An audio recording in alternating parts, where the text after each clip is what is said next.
Take us through that decision at near the end of the race to pit a bit earlier than your competitors to try to make your way back up. Yeah, I mean, I think, we had a really good car out there today.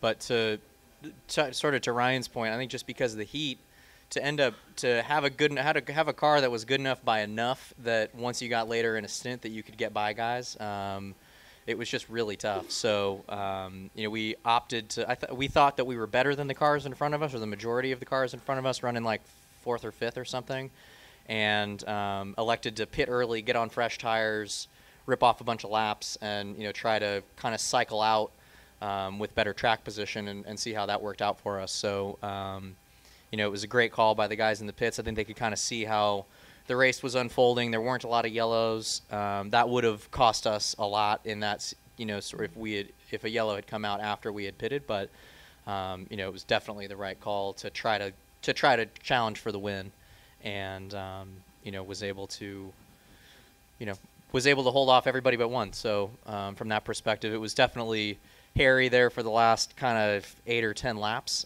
We were just on more used tires than the rest of the guys around us.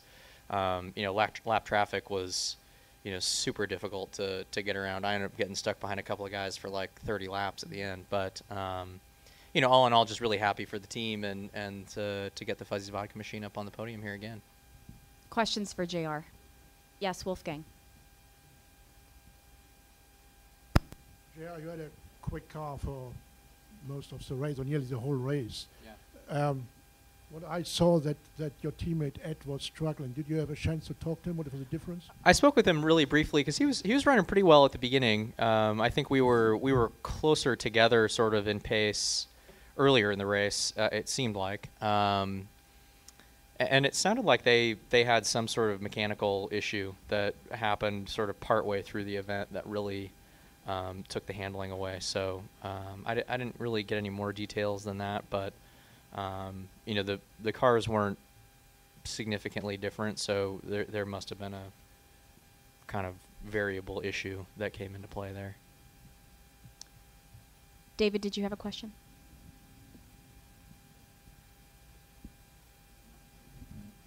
Congratulations again. Compare your race here to Phoenix, where you finished third. How difficult was it to? Everyone complains about traffic here, but obviously at Phoenix it's harder to pass. Period. I don't know if that's because of the dog leg in the back straight or whatever, but compare the traffic scenarios, please. I think they're a little bit different. Here it became more for me. What was screwing me up with the traffic personally was that I was catching up to a lot of guys that were really unpredictable in terms of where they were putting their cars. So in 3 and 4 in particular, both lanes were still kind of there, and so you'd be catching up to a guy and he's running, lapped cars. You'd be catching up to him and they're running in the high lane, and so you'd kind of think, okay, well, I'm going to run low so I can get up close and have clean air going through the corner and work my way around them or whatever. And then you catch up to them, and that lap they'll run the bottom, and it was just kind of, I guess that for me, when it's not for position, is really frustrating to deal with, because it's just like that's not stuff that I do to leaders if I'm getting caught in a race. But that's just the challenge here, one way or the other. If you're racing guys for position, that's what's going on, and everybody knows that that's what's going to be going on. So I think there's a little bit of, it's more difficult to know where the guy in front of you is going to run here, and that's kind of what makes that tricky. So I think at Phoenix, you know more ahead of time that you're going to have to set a guy up a bunch of laps in advance and make that happen. Whereas around here, it's a little bit more of a guessing game of like, where do I put my car so that I can keep the momentum going relative to the cars in front of me. I think the heat had a lot to do with, I guess I would say particularly towards the end of the race, there was no low line through 1 and 2, and there wasn't much of a high line through 3 and 4. Those lines were significantly slower than the alternatives. So that made it more of a one-lane track once the tires started to go off, and that was making it difficult for sure. I think if it hadn't been quite as hot, you wouldn't have had quite the degradation, and you could have been a little bit more open to the lines. Jeremiah? You had mentioned the short pitting, and Ryan talked about his straight line speed, and Elio still kind of ran away from him. Were you in a similar position that way, and was short pitting the best chance for you to beat them? Yeah, I mean, I didn't think that we had a speed problem. I think it was more just it became about track position basically at the end. You know, by the end of the race, you know, Ryan mentioned it, you had kind of like 10 laps to go hard wherever you wanted on the track. But you know, even if you could keep doing that for another 5 laps, I started to just run wherever I thought I was hurting the tires the least, because I knew that that was going to be something I was going to have to be paying attention to, 30 laps later when there's 5 or 8 to go. So from that perspective, I think we probably had Elio's pace. I got jammed up in traffic, which is when he got by. For a period of time there, even with a lap car between us, we were basically holding station. So I think if I could have kept him behind me for longer, and we both would have, and I'd have been in front, and we were just kind of battling it out, he would have had a heck of a time getting by me as I was in more clean air. But that's just kind of how it goes. And I felt like we definitely had a car that could have won today, just kind of based on outright pace.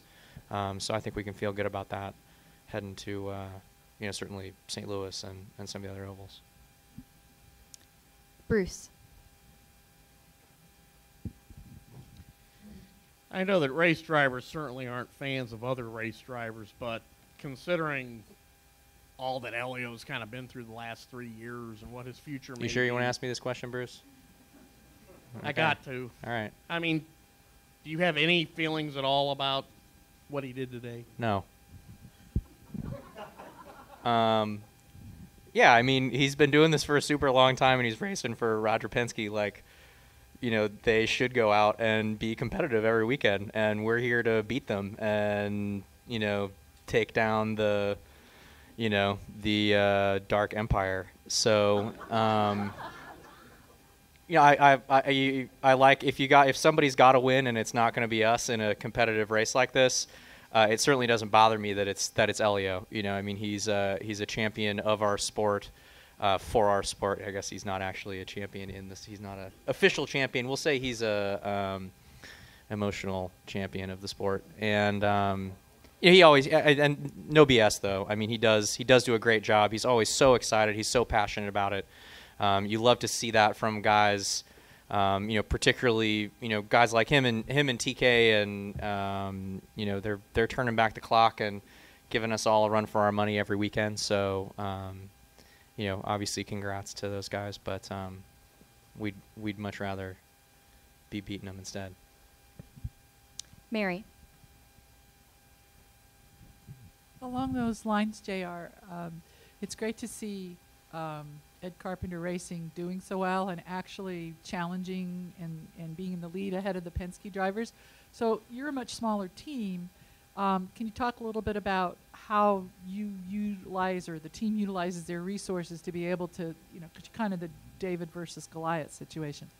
Yeah, I mean, I think for us, we obviously come into, certain tracks in particular, ones like this with, a historical track record of being competitive at these places. And I think once we, at every event that we go to, your events are made and lost just in what you do over the course of practice sessions at the event. I mean, start rolling out of the truck on the right track has a lot to do with, that helps a lot. But, being informed to win races comes from making the right decisions during the race weekend, because an event weekend like this, the conditions are totally different than when we tested here a couple weeks ago, because it's 15 or 20 degrees warmer or whatever. So you have to be able to react in the right way to see success in situations like this. And I think for us, between Ed and I, we're always looking for the same thing, and are generally pretty strongly opinionated about what exactly it is that we're looking for. And so that has allowed us, when we come to these places, we do roll off the truck well, because we've got, a good historical track record, and we know that the setups are kind of like, in the general operating window of something that can be really fast. And then as we go through the weekend, as we go through practice sessions, we get that, even more kind of refined. So I think it just comes from, the mindset within the team and the ability of the engineers to sort of translate what we're looking for and asking for, correctly or, whatever, most effectively for what we're trying to get out of the cars. And, fortunately for us, more often than not, it seems like we've been looking for the right things, because when we come to these places year after year, we're pretty competitive. So we've got a little bit of work to do to make that the case sort of across the board over the duration of the season. But, certainly at events like this, we feel like we're coming in on an even playing field with those guys.